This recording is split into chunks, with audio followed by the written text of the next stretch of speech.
kita bersatu dalam doa. Terima kasih Tuhan Yesus yang baik buat segala anugerah Tuhan dalam kehidupan kami hingga pada saat ini. Tuhan Yesus, kami datang, kami memuji Tuhan, kami datang untuk memuliakan Tuhan, kami datang untuk meninggikan nama-Mu Tuhan di tempat-Mu ini. Dan pada saat ini Tuhan, kami ingin belajar dari firman-Mu yang akan memberkati kami, yang akan menguatkan iman kami. Tuhan berkati kami sebagai pendengar dan juga Tuhan berkati kami agar kami tidak sebagai pendengar saja melainkan sebagai pelaku firman-Mu. Berkati hamba-Mu yang penuh keterbatasan ini dalam menyampaikan firman-Mu. Dan kami berdoa di dalam nama-Mu, kami berdoa dan mengucap syukur. Haleluya. Amin. Shalom Bapak Ibu. Bapak Ibu masih posisinya bangkit berdiri. Mari kita membuka Alkitab kita. Mari kita buka dari Injil Yohanes 3 ayat 14 sampai 21. Injil Yohanes 3 ayat 14 sampai 21. Kita akan membacakannya secara responsoria. Saya ayat 14, Bapak Ibu ayat 15. Dan sampai ayat 21 kita baca secara bersama-sama. Jika Bapak Ibu sudah dapat, katakan amin. Baik, kita akan mulai. Ayat 14. Dan sama seperti Musa meninggikan ular di padang gurun, demikian juga anak manusia harus ditinggikan.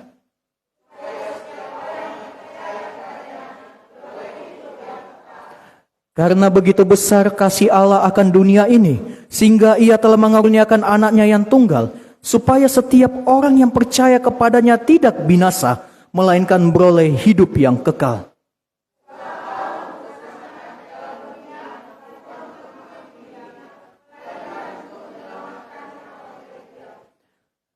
Barang siapa percaya kepadanya, ia tidak akan dihukum. Barang siapa tidak percaya, ia telah berada di bawah hukuman, sebab ia tidak percaya dalam nama anak tunggal Allah.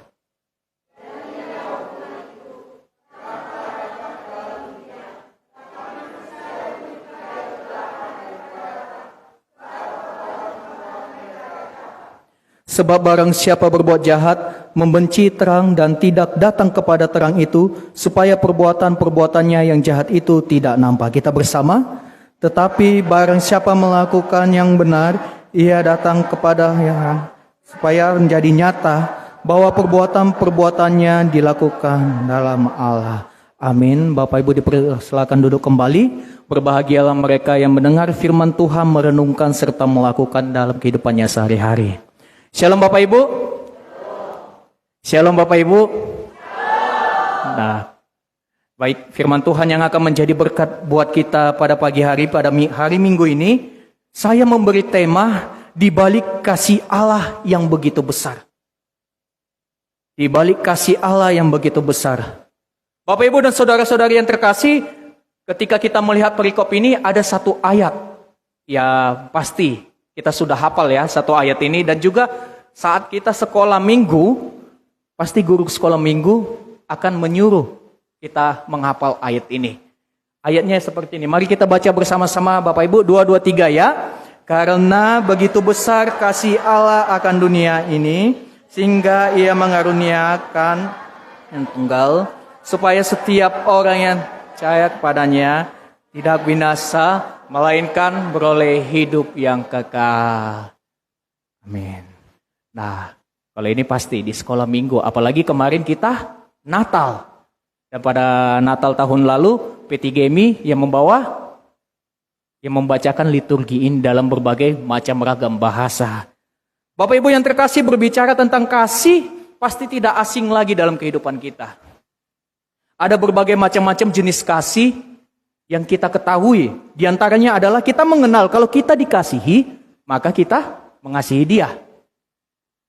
Artinya kalau dia baik kepada kita, maka kita akan baik kepada dia. Ada juga yang mengatakan bahwa kalau dia baik, ya silakan saja. Saya tidak akan meresponinya. Nah, ini orang yang bahaya seperti ini. Lalu ada lagi orang, kalau kita dikasihi, atau orang baik sama kita, kita malah memanfaatkan kebaikan orang tersebut. Inilah Bapak Ibu model-model kasih yang diajarkan dunia ini kepada kita. Jadi kalau dia baik, ya kita balas budi. Artinya ada pamrih seperti itu. Kalau kita baik sama orang juga, ya dia harus baik sama kita. Kita harus lihat orangnya seperti apa. Kalau misalnya orangnya ya kita baikin, kita mengasihi dia tapi dia tidak mengasihi kita, pasti kita nggak akan mengasihi dia lagi. Benar atau salah? Benar. Itulah sifat manusia. Itulah yang diajarkan dunia ini kepada kita tentang cara mengasihi. Di dalam Alkitab ada 4 model kasih yang diajarkan kepada kita. Mungkin waktu teman-teman P3 ini yang waktu SMA, waktu SMK ada diajarkan ini di agama. Yang pertama adalah kasih agape. Kasih agape ini adalah kasih Allah. Yang kedua adalah kasih phileo. Phileo artinya persahabatan. Kasih antar sahabat, persaudaraan. Lalu ada kasih storge, yaitu kasih antara orang tua dengan anak. Lalu ada lagi kasih eros. Ini adalah kasih antar lawan jenis.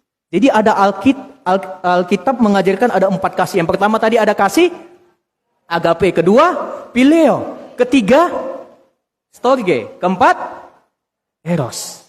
Nah, hari ini dalam perikop kita ini kita akan membahas tentang kasih Allah, yaitu kasih agape. Berbeda ya Bapak Ibu. Kalau misalnya kasih yang diajarkan dunia ini, kalau dia baik, kita baik. Kalau kita mau baik, dia harus baik kepada kita. Ada pamrihnya. Tapi Alkitab tidak mengajarkan seperti itu. Dan hari ini kasih agape. Kasih agape itu adalah kasih Allah. Kasih dalam perikop ini kita lihat di ayat 16 tadi. Karena begitu besar kasih Allah akan dunia ini, sehingga ia telah mengaruniakan anaknya yang tunggal, supaya setiap orang yang percaya kepadanya tidak binasa, melainkan beroleh hidup yang kekal. Tuhan sudah mengasihi kita. Dia tidak menuntut, ada balasannya. Makanya dikatakan ini adalah kasih yang diberikan secara cuma-cuma, gratis untuk kita. Kalau kita melihat dalam bahasa Yunaninya ini adalah agapeson. Nah, atau sering disebut dengan kata akarnya ini adalah agape. Jadi artinya ini agape ini adalah kasih tanpa pamrih atau tanpa mengharapkan imbalan. Inilah kasih Allah. Inilah kasih model Kristus itu. Kasih tanpa imbalan, tanpa pamrih. Dan kalau di dalam bahasa Inggris kita mengenalnya dengan kata unconditional love atau kasih tanpa batas. Oh ya Bapak Ibu, kasih tanpa batas itu apa? Kasih tak ada syaratnya. Ya kita mengasihi karena ya kita baik sama dia. Bukan karena dia baik. Kita mengasihi karena kita mengasihi dia, bukan karena ada maunya kita. Seperti kasih Tuhan Yesus. Tuhan mengasihi dia. Sehingga tadi ayat 16, dia telah mengaruniakan anaknya yang tunggal. Tuhan mengasihi kita karena dia mengasihi kita, bukan karena kita. Makanya dikatakan bahwa keselamatan itu sudah kita peroleh. Dan itu sudah dibuktikan oleh Tuhan Yesus di kayu salib. Jadi kasih yang diajarkan Tuhan Yesus bukan seperti yang diajarkan oleh dunia tadi. Kasih yang tidak dibatasi oleh apapun, dan kita sebagai anak Tuhan harus mengasihi dengan bersifat total. Makanya dikatakan ayat 16 itu di setelahnya, supaya setiap orang yang percaya kepadanya tidak binasa. Harus kita garis bawahi. Orang yang percaya kepadanya tidak binasa. Memang dikasih kepada semua orang, umat manusia yang ada di dunia ini. Tetapi ada satu kata, supaya setiap orang yang percaya. Kembali pada perikop yang kita baca, berawal dari ayat pertama kita melihat dalam Yohanes 3 ayat 1 ini ada sebuah percakapan antara Yesus dan Nikodemus. Dan Nikodemus ini adalah seorang Farisi dan dia adalah seorang pemimpin Yahudi, dan pada akhirnya kita melihat bahwa Yesus mengajari Nikodemus secara pribadi. Jadi orang-orang Farisi inilah adalah orang yang terpelajar. Sama mereka seperti orang-orang ahli-ahli Taurat. Jadi mereka ini adalah orang beragama, orang yang berasumsi tentang agamanya. Dia mereka yang paling tahu tentang agamanya. Semalam di P3MI kami membahas tentang orang Farisi, ahli-ahli Taurat ini. Mereka tahu tentang agama itu, dengan hukum itu tahu. Tapi bedanya apa? Mereka tidak melakukannya. Mereka cuma menampakkan diri mereka kepada orang-orang banyak. Agar apa? Ya mereka dipandang sebagai orang yang terhormat. Dan kita lihat, orang Farisi ini terus mengusik Tuhan Yesus sampai mencari kesalahan-kesalahan Tuhan Yesus. Mereka nggak tenang karena ada ajaran Tuhan Yesus berbeda dengan ajaran mereka. Beberapa minggu lalu pernah saya sampaikan juga dalam khotbah bahwa orang Farisi ini terus mencari kelemahan-kelemahan Tuhan Yesus. Dan akhirnya apa? Sampai Tuhan Yesus disalibkan. Dan pada saat itu juga dikatakan bahwa sangat mustahil orang Farisi bisa terpanggil oleh ajaran Yesus. Dan kita melihat Nikodemus, orang Farisi, orang yang taat sama kebudayaannya. Dia datang dengan diam-diam kepada Yesus. Karena ketidakpuasan atau keheranan Nikodemus terhadap apa yang diajarkan oleh Tuhan Yesus. Karena dia tidak puas. Karena dia heran, terheran-heran. Karena ajaran Tuhan Yesus itu nggak sama dengan dia. Tapi dia mau mendalami. Nah inilah Nikodemus yang tidak mungkin bisa menjadi mungkin. Dan itulah nyata kepada kita juga semua yang ada di sini jika kita mau belajar firman Tuhan. Nikodemus saja bisa terheran-heran. Bisa dia diubahkan. Bagaimana dengan kita Bapak Ibu? Seharusnya yang kita miliki sifat kita seperti Nikodemus tadi. Dia heran dengan pengajaran apa yang dilakukan Tuhan Yesus. Sehingga dia mencari terus apa alasannya.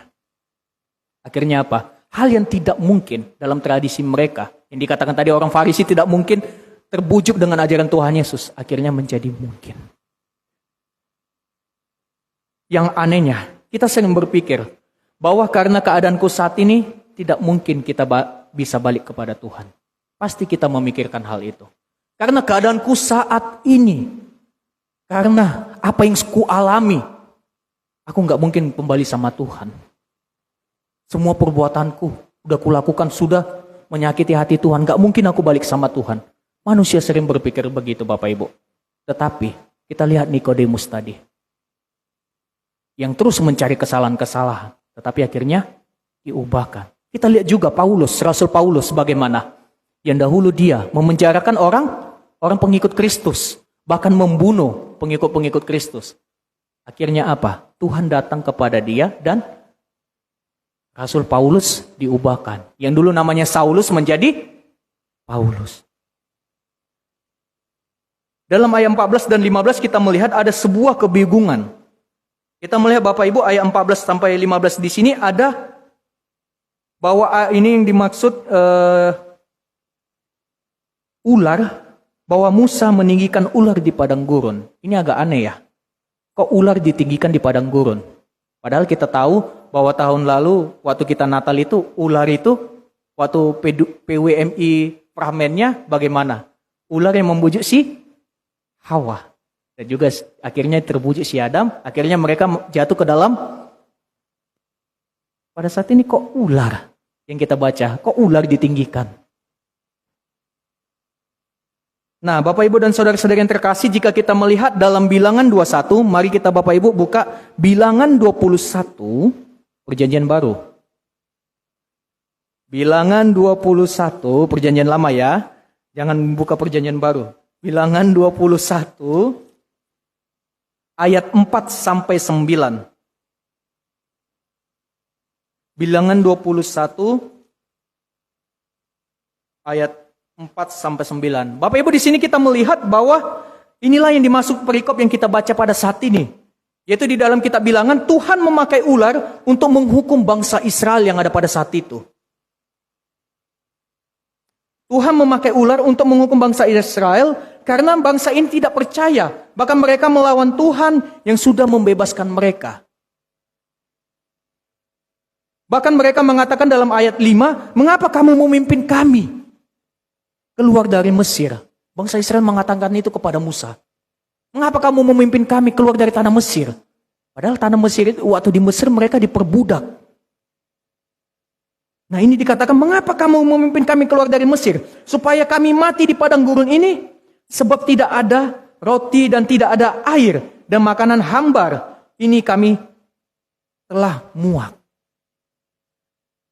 Lalu akhirnya Tuhan menghukum mereka. Kita lihat pada ayat selanjutnya. Tuhan menghukum mereka dengan menyuruh ular tedung kepada mereka. Sehingga banyak di antara mereka yang mati. Dan kemudian mereka datang lagi bersungut-sungut kepada Musa. Agar Tuhan mengampuni mereka. Lalu ayat 9 dikatakan bahwa Musa membuat ular tembaga dan ular tersebut ditaruh pada sebuah tiang. Lalu dibikin di tempat yang tinggi. Jadi kepada setiap orang yang dipagut ular, dipagut ini artinya digigit ular. Ketika dia digigit ular, lalu melihat ular tembaga tadi yang dibuat oleh Musa, yang dibikin di tiang, mereka akan selamat.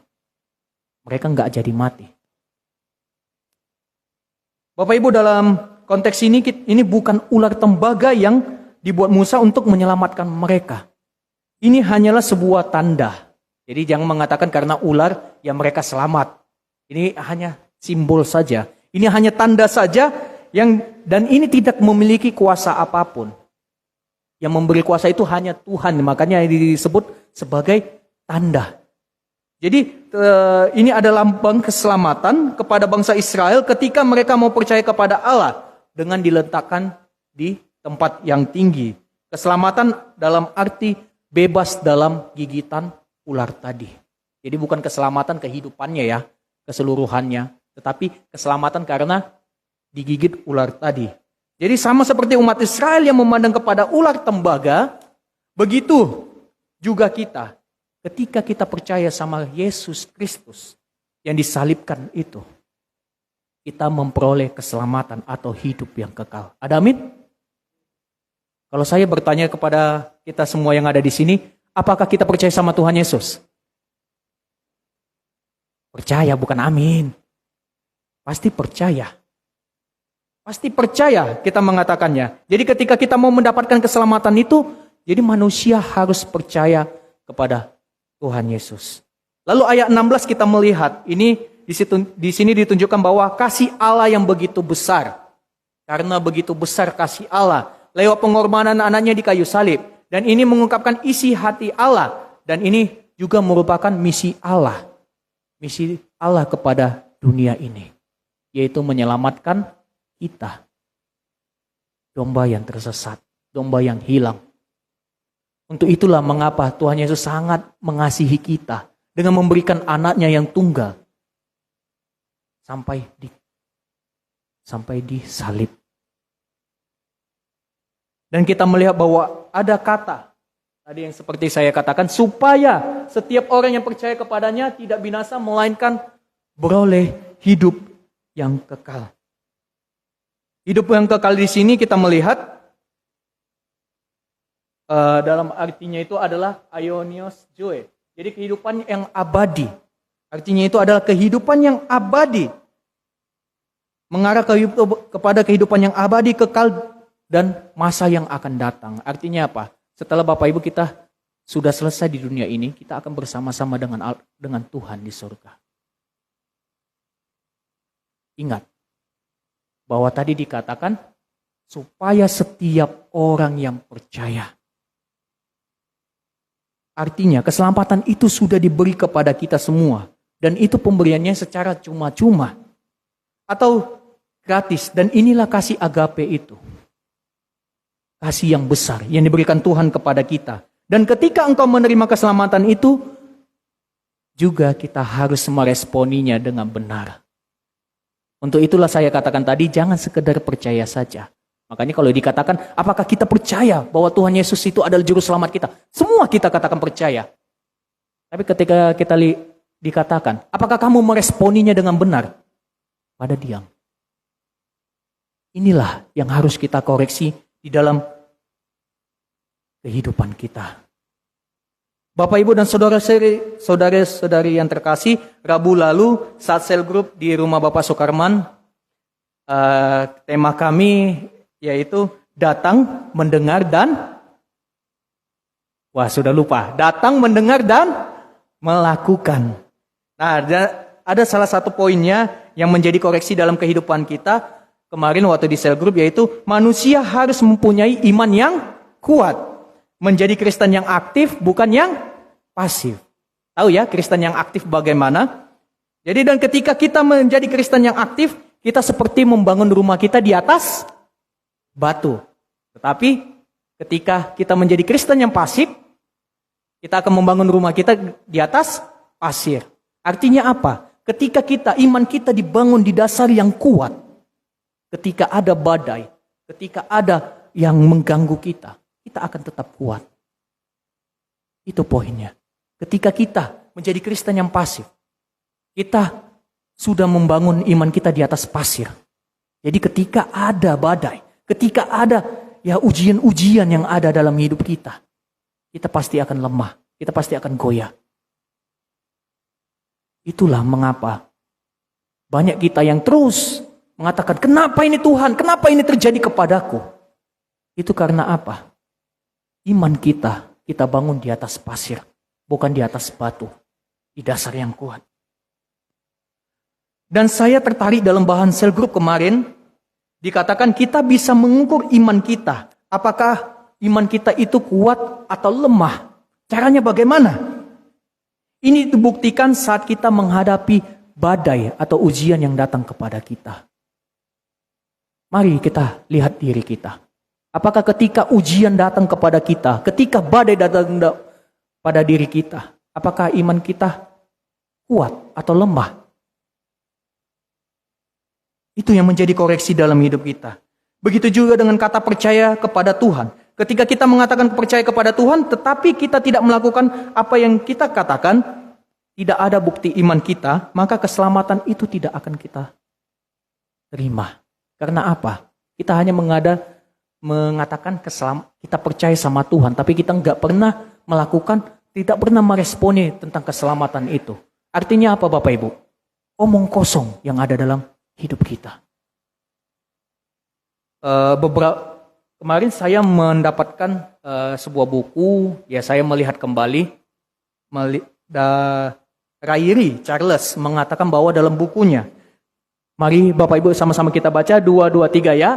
Kehidupan kekal ini Allah berikan kepada umatnya, yakni mereka yang telah percaya kepadanya, sehingga memperoleh keselamatan itu dan juga mengerjakan keselamatannya dengan takut akan Tuhan. Kehidupan kekal tidak akan mungkin diperoleh jika keselamatan itu tidak dapat dipertanggungjawabkan. Clear ya Bapak Ibu ya. Lihat yang warna kuning. Allah berikan kepada umatnya. Keselamatan itu diberikan Allah kepada kita semua. Lalu yang percaya kepadanya. Kita percaya ya Bapak Ibu ya. Percaya. Jadi kita sudah menerima keselamatan itu. Dan itu juga sehingga memperoleh keselamatan itu dan juga mengerjakan keselamatannya. Apakah kita mengerjakan keselamatan yang diberikan oleh Tuhan? Apakah kita meresponi keselamatan yang diberikan oleh Tuhan? Dengan takut akan Tuhan, kehidupan kekal tidak akan mungkin diperoleh. Jadi keselamatan itu tadi kita bahas adalah hidup yang kekal. Makanya supaya setiap orang yang percaya kepadanya tidak binasa, melainkan beroleh hidup yang kekal. Jadi keselamatan itu, kehidupan kekal itu tidak akan mungkin diperoleh jika keselamatan itu tidak dapat dipertanggungjawabkan. Ini bukan saya mengatakan, firman Tuhan yang mengatakan. Keselamatan tidak akan bekerja kalau kita tidak mempertanggungjawabkannya. Jadi bagaimana dengan kita Bapak Ibu dan saudara-saudari yang terkasih? Apakah diri kita sudah mengerjakan, sudah meresponi keselamatan yang diberikan oleh Tuhan? Pada sebentar lagi, beberapa minggu lagi kita akan memperingati hari kesengsaraan Tuhan Yesus, kematian Tuhan Yesus, Jumat Agung. Lalu kita merayakan lagi kembali kebangkitan Tuhan Yesus pada hari yang ketiga ya.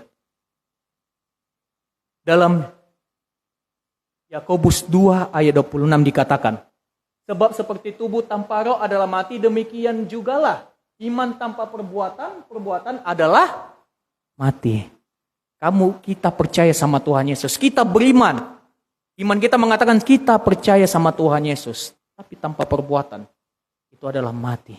Artinya bohong belaka.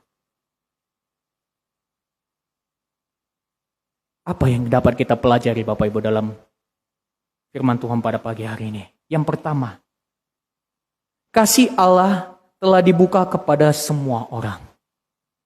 Kita percaya bahwa kasih Allah telah dibuka kepada kita. Ada amin Bapak Ibu? Ya, itu sudah dibuktikan oleh Tuhan Yesus. Keselamatan yang diberikan oleh Allah telah dibuka kepada semua orang, termasuk kita semua yang ada di sini. Kasih Allah tidak milih-milih. Jadi kasih Allah ini tidak memilih-milih kepada orang-orang tertentu, enggak kepada gereja-gereja tertentu, ada persekutuan-persekutuan tertentu. Kasih Allah itu tidak memilih, tidak memandang bulu. Jadi dia tidak memihak kepada suatu apapun.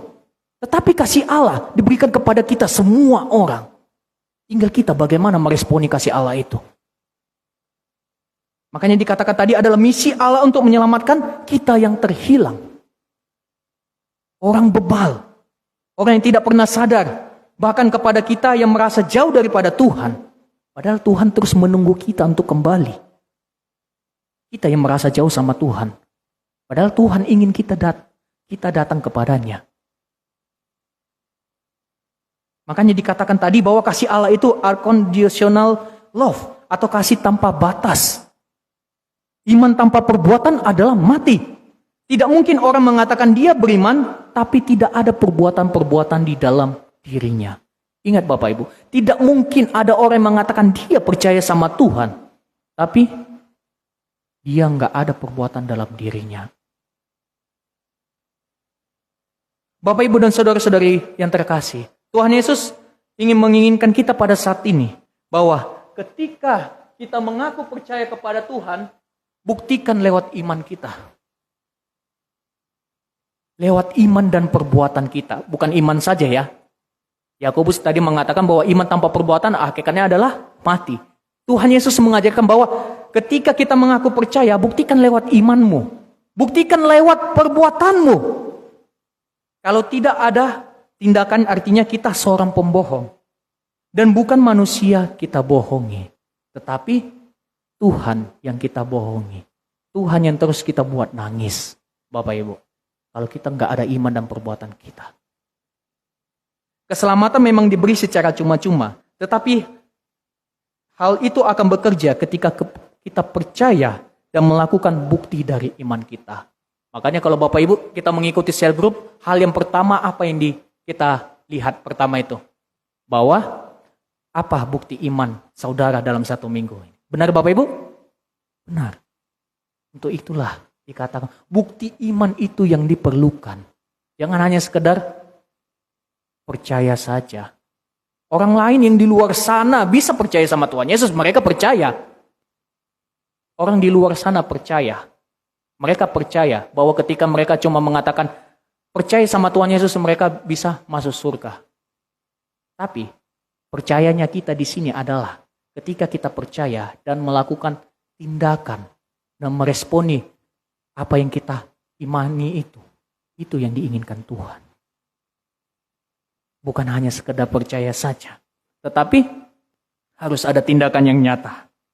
Bapak Ibu dan Saudara yang terkasih, beberapa minggu lalu saya menemukan sebuah video lama. Nah ini mungkin Bapak Ibu tahu ya videonya ya. Mari kita lihat.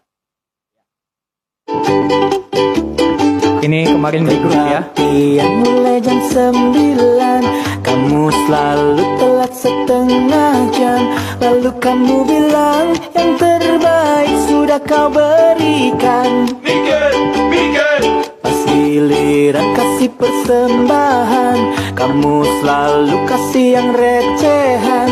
Lalu kamu bilang kamu suka berkorban buat Tuhan. Ayo, siapa seperti Kok ini? omongan gak sesuai kelakuan. Sama Tuhan jangan suka sembarangan. Sama Tuhan hidup harus dipertanggungjawabkan. Sama Tuhan jagalah kelakuan. Kalau enggak namanya Kristen gadungan. Pendeta lagi sharing firman, kamu malah sibuk WhatsAppan. Lalu kamu bilang kamu cinta banget kebenaran. Setiap bubaran kebaktian, kamu selalu ngacir duluan. Lalu kamu bilang kamu cinta keluarga Tuhan. Kok omongan gak sesuai kelakuan. Oke, Bapak Ibu, siapa yang tertegur? Siapa tertegur? Orang yang tertegur adalah orang yang meresponi firman Tuhan. Amin. Kalau nggak tertegur, aduh, sudahlah. Udah susah. Jadi kata buktikan harus sesuai dengan omongan. Harus sesuai dengan omongan. Tuh, kenapa tuh? Lalu dibilang, kebaktian kita datang jam 8. Tadi di video jam 9. Datangnya telat setengah. Nah, kita bagaimana? Hal yang paling dasar saja Bapak Ibu. Itulah mengapa kita sering ibadah kadang kita jam 8 lewat. 8 lewat 9, lewat 10, lewat 15. Kadang kita undur setengah jam. Ini gak ada hujan, gak ada petir, gak ada badai. Telat juga. Nah, inilah yang gak kita mengerti nih. Mengapa terjadi demikian?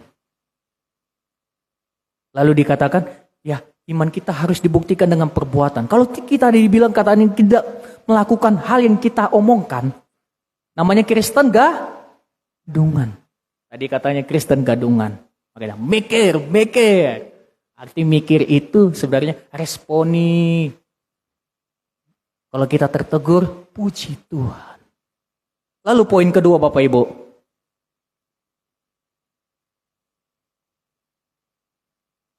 Klik dulu slide-nya. Oke. Poin yang kedua adalah menolak Allah akan menerima hukuman. Dalam perikop yang kita baca pada saat ini, dikatakan orang percaya kepadanya tidak binasa melainkan beroleh hidup yang kekal. Jadi kita percaya, kita ada tindakan. Percaya bukan dalam arti percaya saja, bukan sekedar kita mengatakan saja, tapi kita harus meresponinya. Kita akan mendapatkan hidup yang kekal. Ini yang dijanjikan Tuhan. Jadi artinya mendatangkan hidup yang kekal, dan orang yang tidak percaya, ia telah berada di bawah hukuman. Dalam perikop yang kita baca tadi, kalau kita nggak percaya sama Tuhan, kita sudah berada di bawah hukuman. Dan inilah hukuman itu. Terang telah datang ke dalam dunia. Terang sudah datang ke dalam dunia. Tetapi manusia lebih menyukai kegelapan daripada terang. Sebab perbuatan-perbuatan mereka jahat. Terang sudah datang dalam dunia. Tetapi kita sering menyukai kegelapan. Nah, ini yang kita harus kita koreksi diri kita. Kenapa kita selalu menyukai kegelapan? Kegelapan dalam arti apa? Hal-hal dunia ini. Persekutuan jam segini. Tapi kita menyukai hal-hal kegelapan dalam arti datangnya telat. Hari Sabtu ada persekutuan. PWMI, P3MI. Tapi kita nggak datang. Nah, itulah yang harus kita responi. Apakah kehidupan kita sini sudah benar? Apakah kita saat ini kita mengatakan bahwa kita orang Kristen, orang pengikut Kristus, itu sudah benar? Atau hanya kita sekedar omongan saja? Nanti pulang gereja, ya udah. Apa yang dikatakan firman Tuhan tadi? Apa berkat yang kamu dapat? Aman, bukan amin lagi. Aman. Aman itu. Ayat ini menjelaskan bahwa sifat dari manusia itu dan juga kepada kita semua bahwa kita sering menyukai kegelapan daripada terang. Untuk itu Bapak, Ibu, dan saudara-saudara yang terkasih, mari kita koreksi diri kita. Kasih itu sudah datang, terang itu sudah ada. Sudah bukti nyatanya sudah ada. Tuhan Yesus sudah datang menyelamatkan kita. Ketika kamu yang sedang belajar mendekat kepada Tuhan, mari terus belajar. Untuk itu dikatakan, Bu Pendeta sering mengatakan bahwa pertobatan itu harus dilakukan setiap hari. Sama, belajar juga. Belajar firman Tuhan itu harus dilakukan setiap hari. Jangan setiap hari Minggu saja. Ketika kamu sedang belajar, mari terus berdekat sama Tuhan agar kamu terus diperbarui hidup kita. Mari kita yang dahulunya kita gelap, yang merasa hidup kita gelap, mari kita datang kepada terang, yaitu kepada Yesus. Karena gelap memang tidak akan bersatu dengan terang. Tetapi ketika bersatu dengan terang, artinya gelap itu akan sirna. Gelap itu akan kalah. Dan terang itu akan menguasai kita. Bapak Ibu bisa juga dites di rumahnya masing-masing. Ketika ada air kotor, dibikin dengan air yang bersih. Kalau dibikin air bersih ini ke gelas yang kotor ini, ke air yang kotor, apa yang terjadi? Yang kotor itu akan hilang. Semua yang kotor itu akan keluar. Karena apa? Isi dengan air yang bersih. Begitu juga dengan hidup kita Bapak Ibu. Kita yang dahulunya sudah kotor, kita yang dahulunya sudah jauh daripada Tuhan, ketika kita diterangi, ketika kita belajar firman Tuhan dan percaya dan melakukan firman Tuhan, maka kehidupan kita yang lama itu akan diampuni oleh Tuhan. Ada amin Bapak Ibu?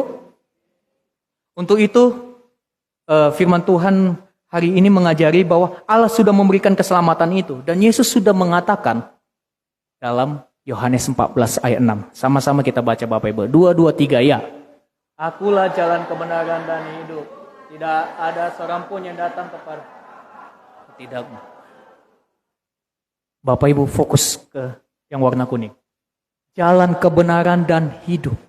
Yesus itu jalan kebenaran dan hidup.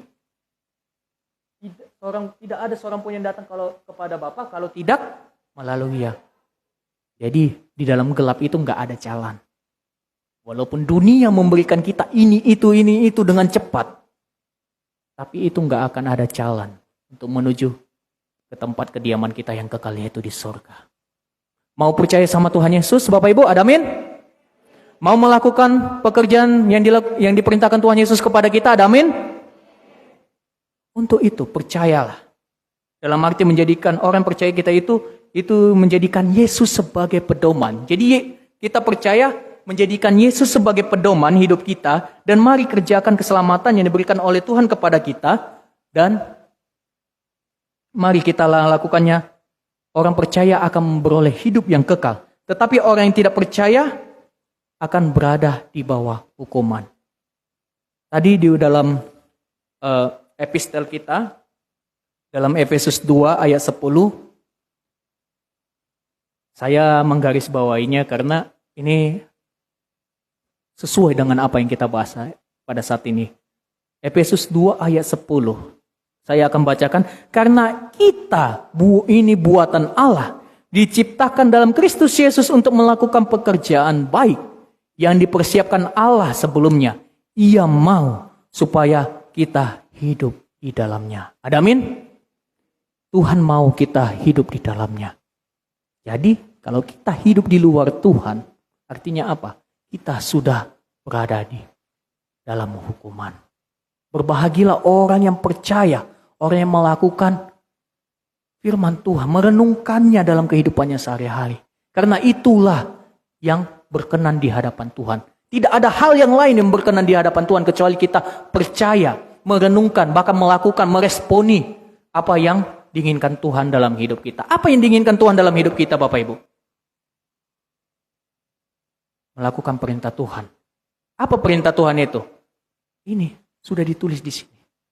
Makanya dikatakan pada mulanya adalah firman. Firman itu bersama dengan Allah, dan firman itu adalah Allah itu sendiri. Untuk itu, ikutilah teladan yang sudah diajarkan oleh Tuhan Yesus. Jangan ikuti teladan yang diajarkan dunia ini kepada kita. Karena itu akan menyesatkan hidup kita. Ikutilah teladan yang diajarkan oleh Tuhan Yesus sebagai bukti dari percaya kita kepadanya. Tuhan memberkati firman-Nya dan memberkati kita semua dalam melakukannya. Mari kita berdoa.